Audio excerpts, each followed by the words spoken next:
তো আমরা বেরিয়ে পড়েছি আমাদের গন্তব্যস্থলে যাওয়ার জন্য। আর এদিকে দেখো আমি এত হাসছি কারণ মুখে খাবার টোসা ছিল।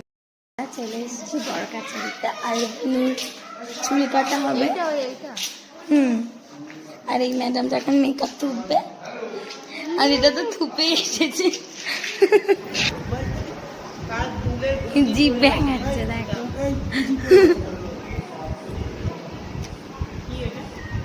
হ্যাঁ বলতে এবারে কাঁদবে।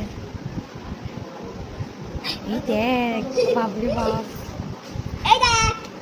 তোমাকে আর পাকামো করতে হবে না।